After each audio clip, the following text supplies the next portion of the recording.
The train had been running through flat country for so long that Ruth Hale had stopped looking out the window. There was nothing out there that required looking at. Brown grass going to the horizon, and a sky so wide and empty it felt less like sky and more like a pressure, something pushing down on the land with the particular patience of a thing that has been doing what it does for a very long time and does not intend to stop. She sat with her hands folded over her travel bag in her lap and did not speak to the woman beside her who had been speaking for the better part of 3 hours about her daughter in Omaha. Ruth listened. She was good at listening. She had been told more than once that this was not a virtue so much as a deficiency, that a woman who did not volunteer conversation was a woman with something to hide or something missing.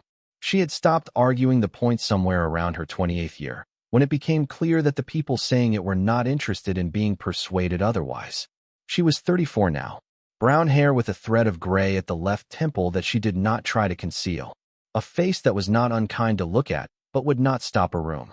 Hands that told the real story, wide at the knuckle, a faint scar along the inside of the right wrist from a can lid that had slipped one winter morning 7 years ago when she had been putting up preserves alone in the house her father had left her.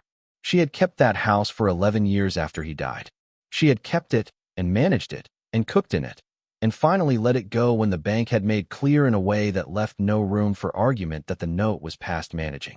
She had written to the matrimonial agency in Columbus 6 weeks after that. Not from desperation, though desperation was there in a quiet way, the way water stands in the low places of a field. She had written because the arithmetic was plain. A woman alone in 1882 had very few mechanisms for forward motion. She had assessed what she could do and what she was, and she had written the letter. If you're enjoying this story so far, don't forget to hit the like button and subscribe. Drop a comment telling me where in the world you're watching from. I love hearing from you. The man who had written back was Thomas Aldred of Millhaven, Nebraska Territory. 42 years old. Operated a small mill on the creek 2 miles outside of town and kept a homestead on the same property. Widower.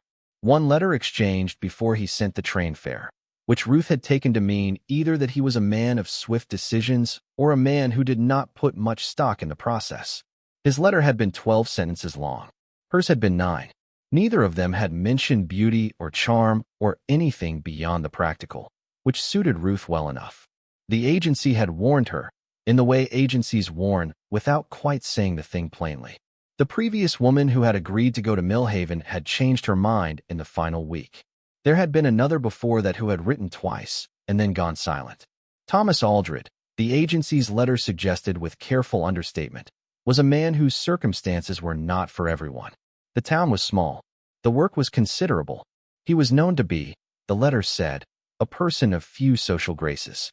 Ruth had folded the agency letter and put it in her travel bag and bought a jar of good coffee for the journey because she had found that almost everything went better with good coffee and that the supply of it was unreliable outside of Ohio.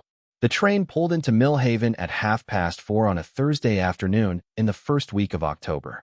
The platform was short and the town visible beyond it in one unobstructed glance. A main street with perhaps 8 storefronts. A church with white paint going gray at the corners. A livery stable and a grain elevator and 3 houses that could be seen from where the train stopped. Beyond all of it, the flat land went on doing what flat land does, without apology and without relief. Ruth stepped down from the car and stood on the platform with her 2 bags and looked at the town, and the town, in the form of 4 people who happened to be at the station, looked back at her. She had been looked at this way before. At the train platform in Columbus. At the stage station in Kansas City the year she had tried to take work in a hotel kitchen and been told after 2 weeks that the guests found her manner unsettling, which had meant, as she had eventually understood, that she did not smile when she was not feeling a smile, and that some people found this more alarming than dishonesty. She stood straight and did not perform anything for the 4 people on the platform and waited for Thomas Aldred. He came from the livery end of the street, walking with the slight forward lean of a tall man who has spent years at a low workbench. He was taller than she had pictured, lean in the way of men who work with their bodies and eat without much attention to what they are eating. His hair was dark going to gray at the sides, and he wore it cut close. His face was the kind of face that had been serious for so long it had arranged itself into an expression of permanent evaluation. He stopped 3 feet from her and looked at her for a moment without speaking. Ruth looked back at him. She had nothing to cover and nothing to display. She simply waited. He was doing the accounting. She could see it. She had seen it before. Taking the measure of what the fair had purchased. Whatever his conclusion was, he kept it behind his face. "You're Miss Hale," he said. "I am," Ruth said. A pause of about 2 seconds. He reached down and took the larger of her 2 bags without asking. She noted that. He turned and walked toward the livery where a wagon was tied, and she followed. The 2 women by the general store watched without pretending otherwise. One of them said something to the other in a voice too low to carry. Ruth did not need to hear the words. She had learned to read the shape of certain conversations at a distance. She climbed up to the wagon bench herself. Thomas Aldred put her bag in the bed and came around and took his place and gathered the reins without comment. They left the platform and the 4 watching people and turned north out of Millhaven toward the creek road. For the first mile they did not speak. Ruth looked at the country, which was not giving anything back in the way of beauty but had the kind of stark honesty that she found she could respect. The sky was enormous. The grass was brown and going flatter as the wind moved through it in long, slow combing passes. Thomas spoke without looking at her. "The agency said there were 2 before you who didn't come." "Yes," Ruth said. "They told me." He was quiet another moment. "I'm not going to ask you why you did." "All right," Ruth said. "I'll tell you what the place is," he said. His voice was low and without particular expression, like a man reading a deed description. "The mill operates 6 days. There's the house to manage and a kitchen garden that went mostly to seed this summer because I couldn't give it time. 2 hired men who eat with us mornings. I do not have sociable habits, and I am not going to pretend otherwise." Ruth looked at the road ahead. "What I told the agency I could do is what I can do," she said. "I don't require a great deal of conversation, and I don't require much beyond what a working house needs. If the kitchen garden can still be turned, I'll turn it." He looked at her then. A quick, sideways look, measuring something different than what he had measured on the platform. "It can be turned," he said. "Then we'll be all right," Ruth said. He turned back to the road, and they drove the rest of the way to the homestead in silence that was not, Ruth noted, uncomfortable. That was something. The mill came into view before the house did. A 2-story wooden structure sitting back from the creek with a wheel that was still turning in the October current, slow and deliberate. The sound of it reached them before they arrived. A low, rhythmic turning that had the quality of something that has been doing its work for long enough that it has stopped needing to announce itself. The house sat behind and to the right of the mill, separated from it by a kitchen garden that was, as Thomas had said, largely given over to late-season weeds and collapsed vine. 2 stories of unpainted pine darkened by weather to the color of old pewter. A porch on the south side. A pump in the yard. A woodpile that was substantial enough to suggest a man who planned ahead, even if he planned ahead for nothing much beyond winter. Ruth looked at the house the way she had looked at every house she had ever been responsible for. The way you read a patient's face before you ask them what hurts. The 2nd-floor window on the east side had a gap in the chinking that would need attending before the hard cold came. The porch board on the left had gone soft. The kitchen window was clean, which meant someone had cared to keep it clean, or had at least cared once, before the caring became harder than the day allowed. 2 men came out of the mill as the wagon pulled into the yard. One was older, perhaps 50, with a beard gone fully white and the squared-off hands of a man who had worked them without much rest. The other was young, 20 or so, with a narrow face and eyes that moved to Ruth with the frank, unguarded interest of someone who had not yet learned to look at people sideways. The older man was called Gus Benner. He had worked Thomas Aldred's mill for 8 years, Ruth would learn later, and had been cooking the morning meals himself since the previous spring, badly, by his own accounting. He looked at Ruth the way men of 50 look at women they have not expected to see, with a careful blankness that could mean several different things. The younger one's name was Percy. He was 17 and had been at the mill since August, sent out from a cousin's house in Lincoln because there was nothing for him there. Percy looked at Ruth directly and without guile. Then he looked at the wagon bed and said, "You want I should take the bags in?" Thomas said he should. Ruth did not wait for Percy to come around. She took her smaller bag and climbed down and stood in the yard and looked at the house again. "Kitchen's through the side door," Thomas said. "Left side of the house." Ruth nodded and went to find it. The kitchen had a good iron stove, a Monarch range with 2 ovens, older but sound. The firebox was cold and the ash pan needed emptying, but the iron itself was in good order, seasoned the way iron gets seasoned when it has been used hard for years and used right. The shelves held flour, cornmeal, a tin of molasses, dried beans, a crock of lard. A haunch of cured ham hung from the ceiling beam, dried to the outside but sound beneath the surface. 2 eggs sat on the shelf near the window in the way eggs sit when they have been there a while, and the person who left them was not sure how long they had been there. Ruth set her bag down by the door. She put her coat on the peg. She rolled her sleeves and opened the firebox of the stove and cleaned the ash pan and rebuilt the fire from the wood box beside the door. While it climbed, she went through the cold cellar, a low door at the back of the kitchen. There were potatoes in a bin, good ones, firm. A jar of put-up tomatoes from the summer. Half a round of hard cheese wrapped in cloth. A small crock of butter. She straightened and stood in the kitchen and looked at what she had and thought about supper. Supper was simple. She had made supper from less. She had not known then that supper would not be the meal that mattered. She had not known that the meal that mattered was coming the next morning, and that it would come at her in a way she could not have planned for, and that the town of Millhaven, Nebraska territory, would remember it for 20 years. She did not know any of that yet. She built the fire and cut the ham from the haunch and started a pot. Supper that night was ham and potato with the put-up tomatoes cooked down into something close to a sauce, cornbread from the iron skillet, the 2 eggs beaten into the batter to stretch it. She set it on the table at 6 o'clock. Thomas came in from the mill, and Gus and Percy came from the small bunkroom that adjoined the barn, and they sat down without ceremony. The table was quiet in the way of men who eat because they are hungry and not because they have anything to perform. Ruth served without sitting. She ate at the stove the way she always ate when she had not been asked to sit, standing with her plate balanced on the edge of the warming shelf, listening to the room. The cornbread went first. Gus took a second piece without looking up. Percy, who had the appetite of a young man who burns everything he puts in, had his third piece before Thomas had finished his first. Thomas ate steadily and with attention, the way a man eats when something has caught him by surprise without his wanting to be caught. He said nothing until he set his fork down. Then he looked at the table and said, "There's a room off the back hall. Second door. It's yours." Ruth brought her plate to the dry sink. "Thank you," she said. He stayed at the table the way Thomas Aldred, she would come to learn, always stayed at the table after supper. Not to talk, or not primarily.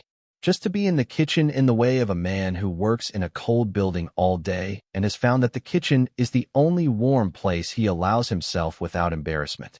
Ruth washed the dishes and let the quiet be what it was. She had spent 11 years in a house alone, and she had made her peace with quiet. She had been in her room for perhaps an hour, lying on the narrow bed in the dark with her eyes open, listening to the mill wheel turning and the wind off the flat country, when she heard the bell. It was the church bell in Millhaven, 2 miles south. It was ringing without the rhythm of a service.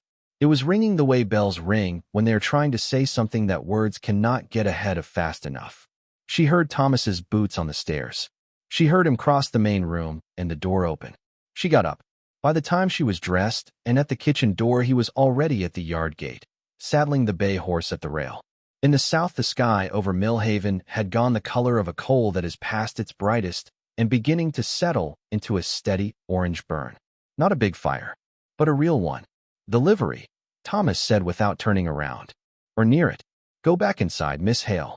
Ruth looked at the sky. She looked at the kitchen behind her. She looked at the way the light was sitting on the horizon, steady and patient, the kind of fire that had already done its worst and was now working through what remained. She went back inside. She did not go back to bed. She stood in the kitchen and built the fire up and began to think about what was in the house and what could be made from it by morning, and how many people a fire in a livery stable leaves without somewhere to go on a Thursday night in October in a town of perhaps 200 souls. The answer, she had been in enough small places to know, was more people than you would think. Thomas came back at 11 o'clock with Gus, who had ridden out behind him on the draft horse. They brought with them a man named Harold Fry, the livery owner, and Harold's wife Cordelia, and their 3 children, the oldest of whom was 9 and had not yet stopped shaking. They brought the Kessler family from next to the livery, Otto and his wife Marta and their infant, who was wrapped in Cordelia Frey's shawl. They brought a hired man from the livery whose name Ruth did not learn until morning and who did not speak, and who sat down in the corner of the main room, and put his hands on his knees and stared at the floor. Two men from town came behind them with a wagon. They brought the Andersons, who ran the boarding house 2 lots from the livery and whose building had taken smoke damage enough to make the upstairs rooms unlivable for the night. The Andersons were 6 people, counting the 2 guests who had been staying with them. One of the guests was an elderly minister traveling to Kansas. The other was a woman named Pearl Hoyt who sold dry goods from a catalog and who, when she came through the door of Thomas Aldred's kitchen and smelled what was already in progress on the stove, stopped in the doorway and put a hand to her mouth.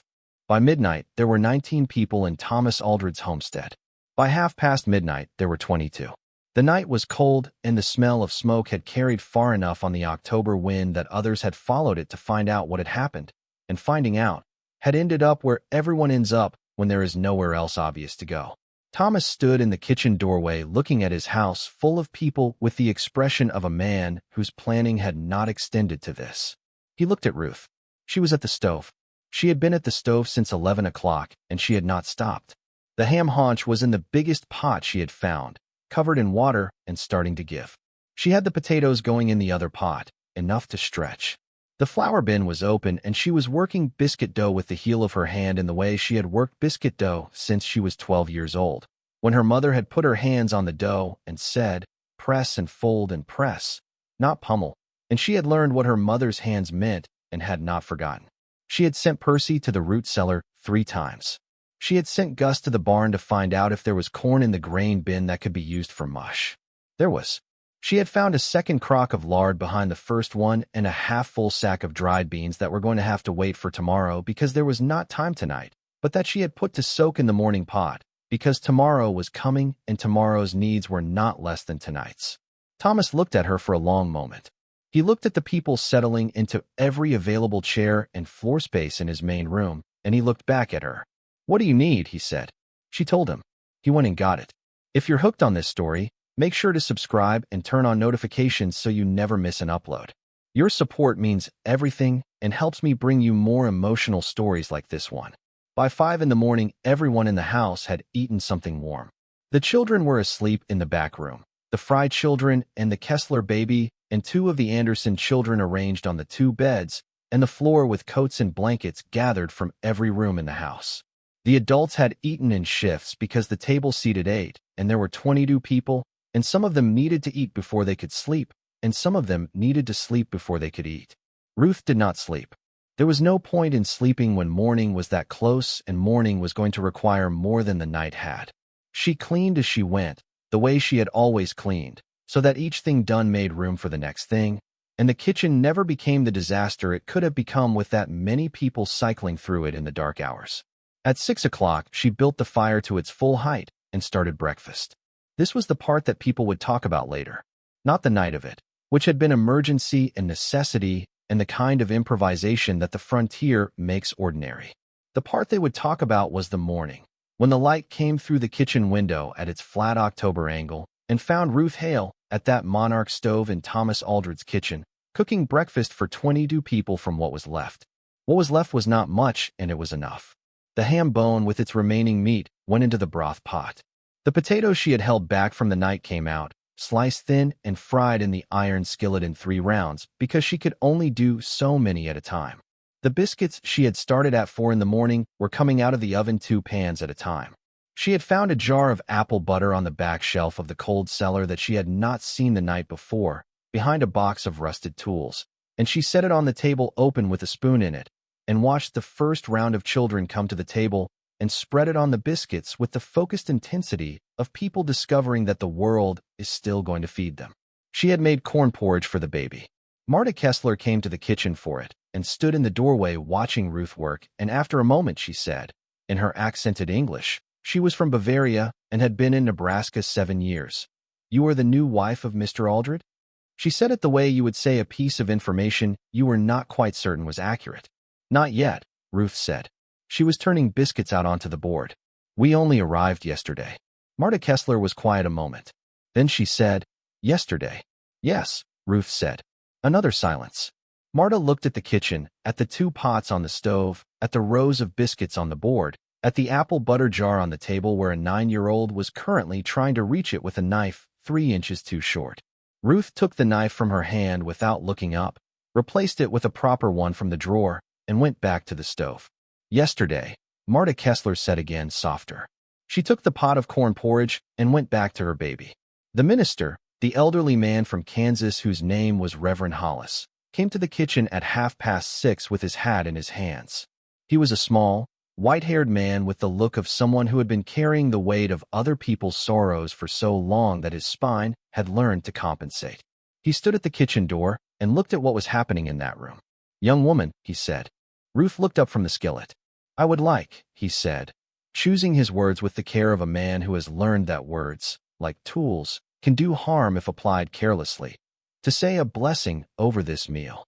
Ruth looked at the table where the first group was sitting, Harold Fry and his wife, and the oldest Fry boy and Otto Kessler, and 2 of the Anderson guests. She looked at the Reverend. "Go ahead," she said. He did. It was a short blessing. He did not reach for language more elaborate than the moment needed.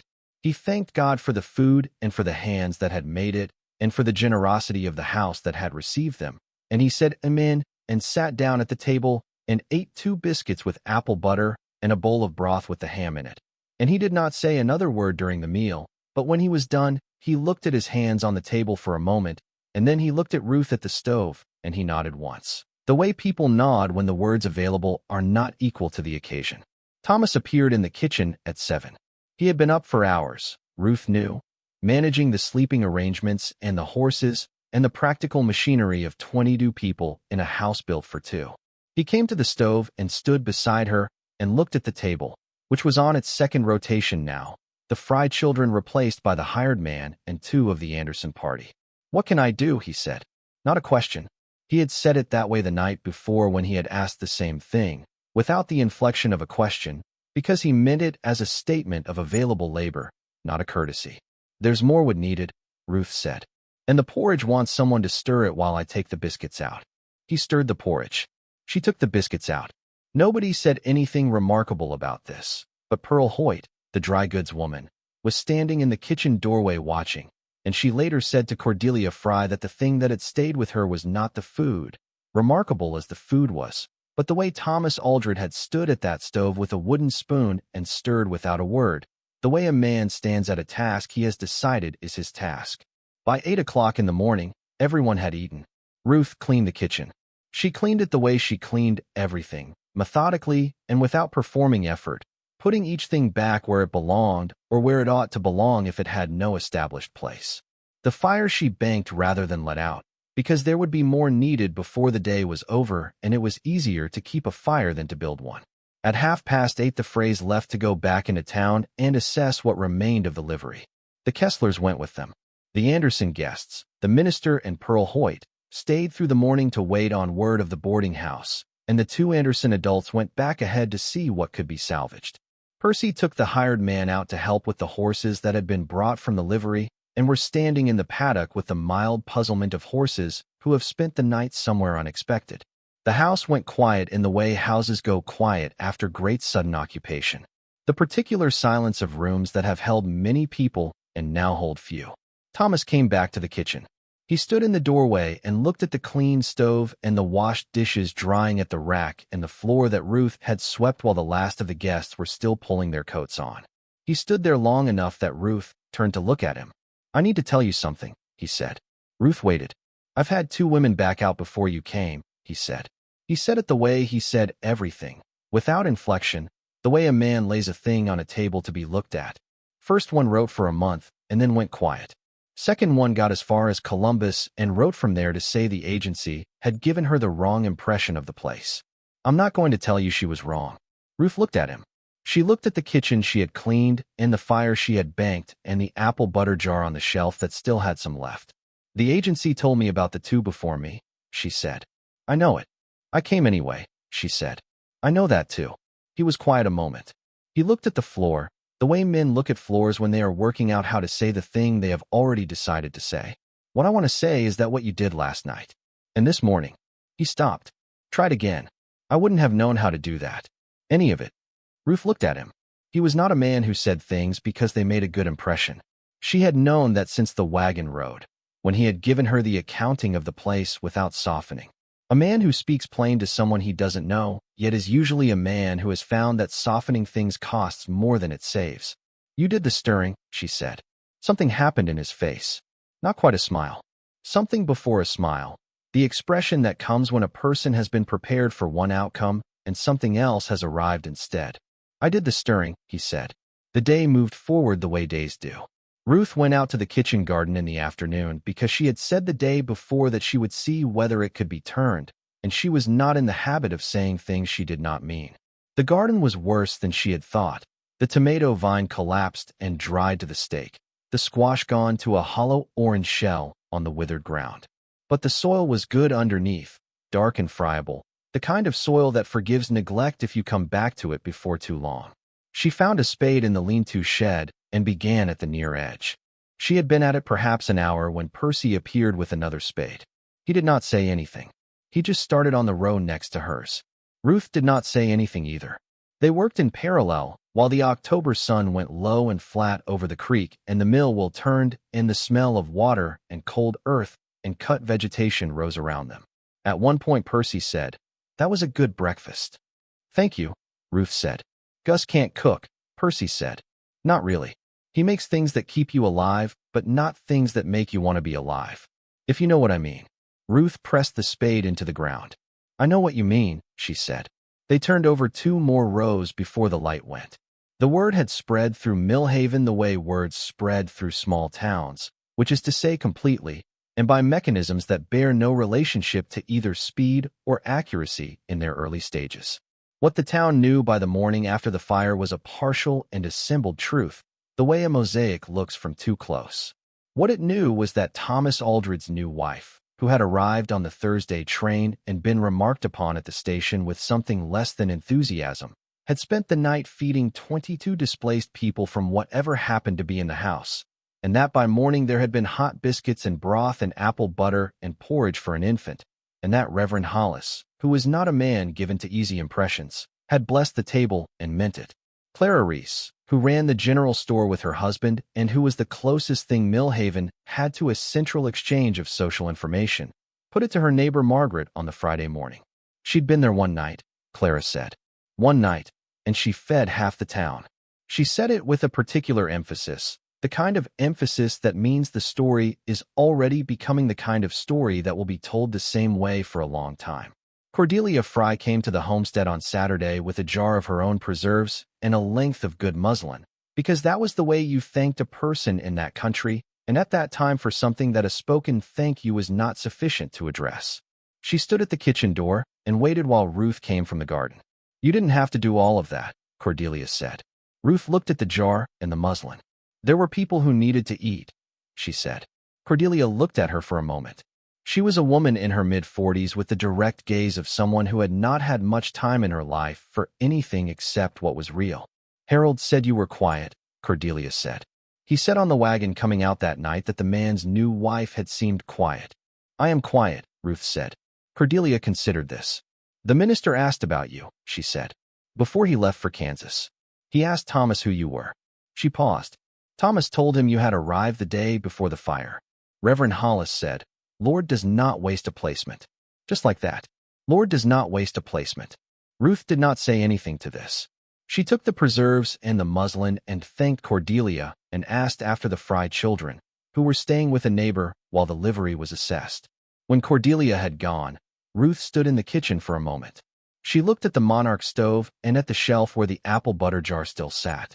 She looked out the window at the kitchen garden, where 2 rows were already turned and the rest was waiting.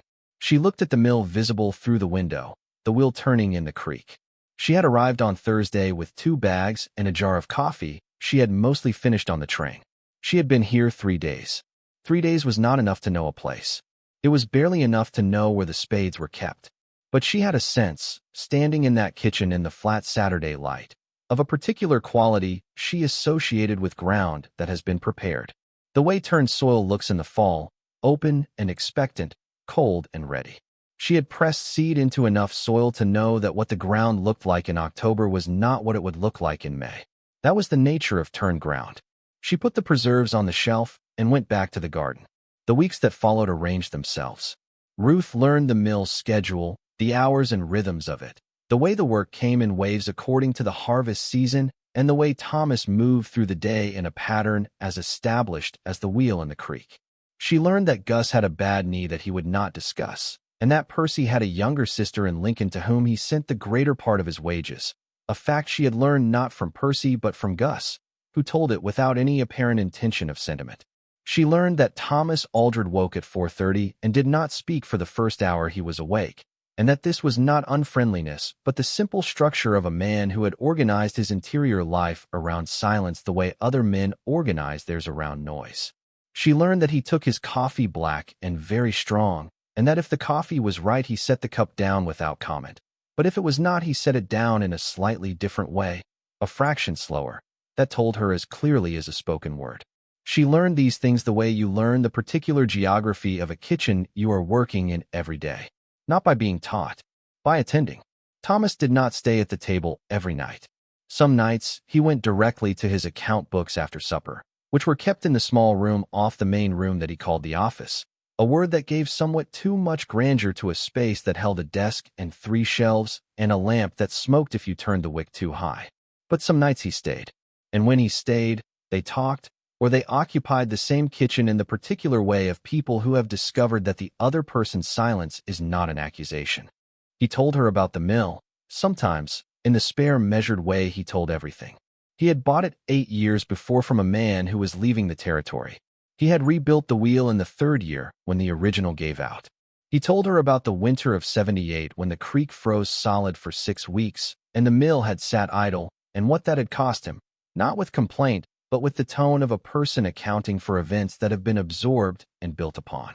She told him about Ohio, sometimes, about her father's house and the years she had kept it, about the garden she had managed and what it had produced in good years and what it had failed at in bad ones, and what she had learned to grow differently as a result. She told him about the hotel kitchen in Kansas City, briefly, without self-pity. He listened the way he listened to everything, completely, and without comment except when a question was the right thing, and when a question was the right thing he asked it plainly. One evening in the 3rd week of October he said, without preamble, looking at the table, "My wife died in the spring of '79. Fewer that came through in April." A pause. We had been married 4 years. Ruth looked at the lamp on the table. She had learned that some things require no response that is greater than attention, and that attention is itself a kind of answer. She was the one who kept the garden, he said. I let it go after. Told myself I'd get to it. He looked at his hands. I didn't. I know, Ruth said. He looked at her. The seed packets in the tin in the pantry, she said. They were hers. 3 years old, but I soaked them anyway. Turnip and beet. I wasn't sure they'd come. She looked at the window. 2 rows have sprouted. He was quiet for a long time. The stove settled, and the creek made its sound outside, and the lamp made its small circle on the table. She would have liked that, he said finally. Ruth went to the window and looked out at the dark garden, where 2 small rows of green were invisible in the night, but present nonetheless, pressing up through October soil with the patience of things that have decided to grow and are not going to be dissuaded by the cold. I thought I should tell you, she said, so you knew they were hers. In case that matters. She heard the sound of him standing from the table. She heard him move toward the window and stop beside her.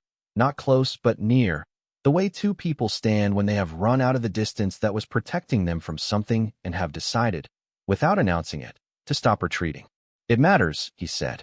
They stood at the window together and looked at the dark. November came. The creek slowed, but did not freeze. Ruth put the garden to bed. The turned rows covered with straw from the barn. The seed packets returned to the tin with a note of what she had planted and where, because that was how her mother had done it and her mother's mother before, so that the record of the garden outlasted the season and could be found again in spring. The town came to her in the way small towns come to the people they have decided to accept, sideways and without announcement. Clara Reese from the general store came one Tuesday with a request for advice on putting up late-season apples, which Ruth provided, and they ended up talking for an hour about the relative merits of different approaches to apple butter, which Clara then reproduced with modifications and reported the results of on the following Friday when she came by again. Cordelia Fry invited her to the women's sewing circle that met on Thursday afternoons at the church. Ruth went once to see. She went again because there were women there who had things worth listening to. and because one of them, a woman named Dora Swick who had come to Nebraska from Pennsylvania and whose husband ran the flour mill 2 miles east, had a particular way of making people feel that their presence was not merely tolerated but genuinely preferable to their absence. Ruth was not accustomed to being made to feel this way. She found she did not object to it. Reverend Hollis sent a letter from Kansas to Thomas, who brought it to the kitchen one evening and set it on the table. "The minister writes," Thomas said. Ruth read it. Hollis had written about the morning of the breakfast. In the letter's later paragraphs, with the precision of a man who knows the difference between an experience and its meaning and takes both seriously. He wrote that he had said Lord does not waste a placement, and he meant it, and that in 50 years of ministry he had rarely been as certain of a thing. Ruth folded the letter and set it back on the table. Thomas looked at her. She looked at him. "He's a good judge," she said. "Of people," Thomas said, "or placements." "Both, I think," Ruth said. The corner of his mouth moved. Not quite a smile. The nearest it came to one, which was, she had come to understand, considerably more than it looked like from the outside. December arrived and brought the first serious cold. Ruth made the house tight, recalking the window on the east side that she had noted on the first afternoon, repairing the porch board with wood from the barn and proper nails. She made curtains for the main room from the muslin Cordelia had brought, and she set a lamp in the front window because her mother had always set a lamp in the front window, and Ruth had found, over the years, that some habits are not habits but structures, and that removing them costs more than the candle oil. Thomas noticed the lamp the first night she set it. He came in from the mill at dusk and the lamp was in the window, and the kitchen had the smell it had developed over the weeks, the particular combination of coffee and iron and whatever was on the stove. He stood in the doorway and looked at the lamp and then at Ruth at the stove, and something in his face was different from the face he had worn on the platform in Millhaven at 4:30 on a Thursday afternoon in October. He had looked at her on the platform the way you look at a calculation that is not resolved yet. He looked at her now the way you look at something that has become part of how you know where you are. "The lamp," he said. "My mother set one," Ruth said. "In the window. So it could be seen from the road. So people know there's someone home," Thomas said. Ruth turned back to the stove. "So people know someone is coming home," she said. The silence that followed was the kind of silence that answers something, though neither of them had asked anything out loud. On a Saturday in the middle of December, Thomas came to where Ruth was working in the cold cellar, checking the potato bin and the remaining preserves for what would be needed through the hardest of the winter months. He stood at the cellar door and looked down at her for a moment. "I want to ask you something," he said. Ruth looked up at him, standing at the top of the cellar steps in the gray December light. "You came here on an agency arrangement," he said. His voice was careful in the way of careful speech, where each word is placed rather than dropped. "You came because that was the arrangement. I want to know if there is another reason you would stay." Ruth looked at the potato bin. She looked at the preserves she had put up herself in November from the apple Gus had brought in the wagon from town, the deep amber of them behind the glass. She thought about the garden under its straw, the rows that had Ella Aldred's seeds in them alongside her own, waiting for spring. She thought about the lamp in the window. She looked up at Thomas Aldred in the cellar doorway. "I came because of the arrangement," she said. "I'd stay because of this." He was quiet for a moment. "This being the place," he said. "This being the place," Ruth said. "And the people in it." He looked at her for a long time in the way of a man for whom looking has been enough until now, and for whom now is not quite enough anymore. "I would like," he said, "to ask you properly, if you would do me the consideration of coming up from the cellar." Ruth carried the last of her count to the top of the steps and set it on the kitchen shelf and turned around. He was standing where he had been, in the kitchen, with his hat in his hands in the particular way she had seen Gus hold his hat when he was trying to find the edge of something he needed to say. Thomas Aldred was not a man who wore sentiment like an outer garment. He wore it the way a working man wears good wool, close and without display, so that you only knew it was there because you had been in the cold with him long enough to feel the warmth of it. He held his hat in his hands and looked at her. "I know what I expected when I sent for a wife," he said. "I expected someone capable. I didn't expect someone. I'm not sure I knew there was a difference until you were here." Ruth looked at the lamp in the window. She looked at the stove, the fire behind the iron door, the good steady heat of it. She looked at Thomas Aldred with his hat in his hands, this plain, serious, good man who had stood at a stove and stirred porridge at midnight when 22 people needed to eat, and had not made a thing of it. "Ask me," she said. He asked. She said yes. Not because she was without other choices, though the choices available to a woman alone on the frontier in 1882 were not abundant. She said yes because she had been in this house and this kitchen and this life for 11 weeks, and in that time she had felt something she had not often felt in the places she had been before. The sense of having arrived in the right place for the right reason, of the particular fit between a person and a life that is not luck but correspondence, the way a key corresponds to the lock it was cut for. They were married at the Millhaven church on the last Saturday of December, which Reverend Hollis was not present for because he was in Kansas, but which the local minister performed in a plain ceremony that suited them both. Cordelia and Harold Fry were there. Gus and Percy stood in the second pew in their good shirts. Clara Reese came and brought her husband. Doris Swick brought the whole Thursday sewing circle. Marta Kessler came with the baby, who was considerably less concerned about the event than everyone else present, and sat in the back row with Otto and looked at Ruth at the front of the church with an expression of settled satisfaction, as though something that had been arranged a long time ago was finally resolving itself correctly.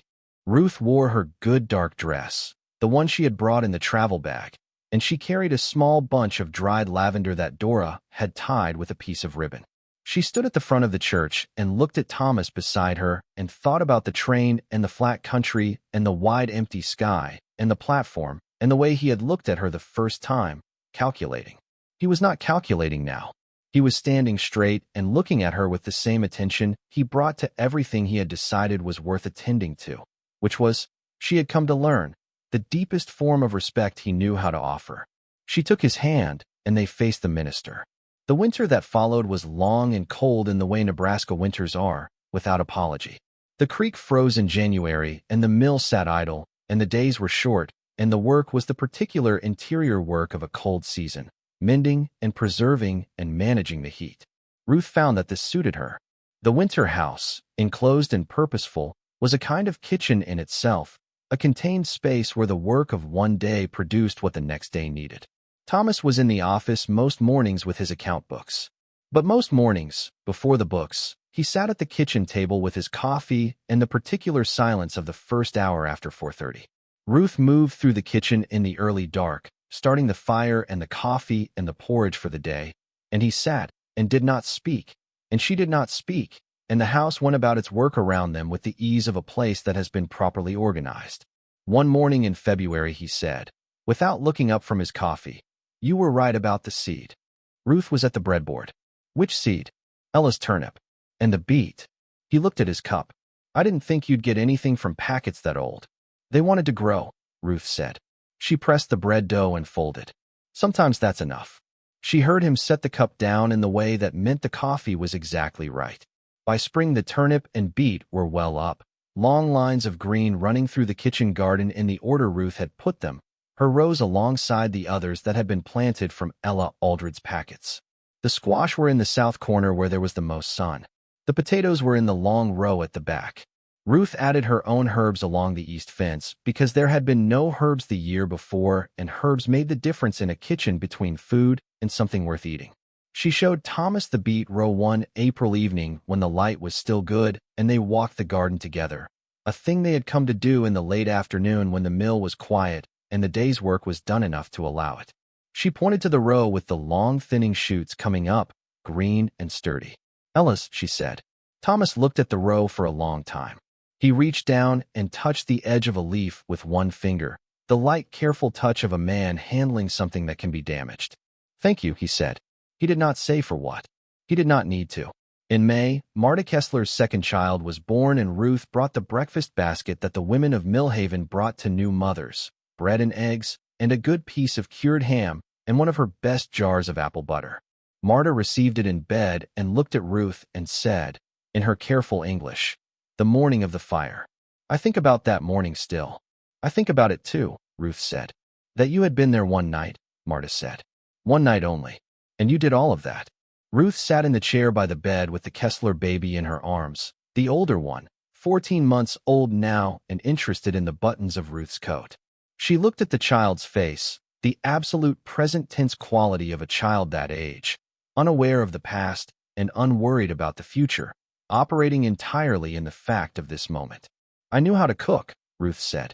There were people who needed to eat. That's most of it. Marta looked at her with the steady gaze of a woman who has survived a Nebraska winter with an infant and does not let things pass that deserve not to pass. No, she said. It is not most of it. Most people know how to do a thing. Not everyone does the thing. Ruth looked at the baby in her arms. Thank you, she said. The summer came and the garden produced. Ruth put up 32 jars in July and opened the cellar in August for the later harvest. The mill ran its busy season, grain coming in from the surrounding homesteads in the long August days, Gus and Percy and Thomas working from before light until after it, and Ruth keeping the kitchen running through all of it, the long morning meals for the men, and the supper that was on the table at 7 regardless of what the day had asked. Pearl Hoyt, the dry goods woman, passed through Millhaven again in August on her catalog route. She came by the homestead on a Friday afternoon and sat in the kitchen drinking coffee and looking around the room with the expression of a person revisiting a place that has been important to them and finding it as they hoped it would be. I told that story, Pearl said, the morning of the fire. I have told it in every town between here and Sioux City. Ruth looked at her. People like to hear it, Pearl said. She set her cup down. A woman arrives on Thursday. Fire comes Thursday night. By Friday morning, she's feeding the whole town from what happens to be in the house.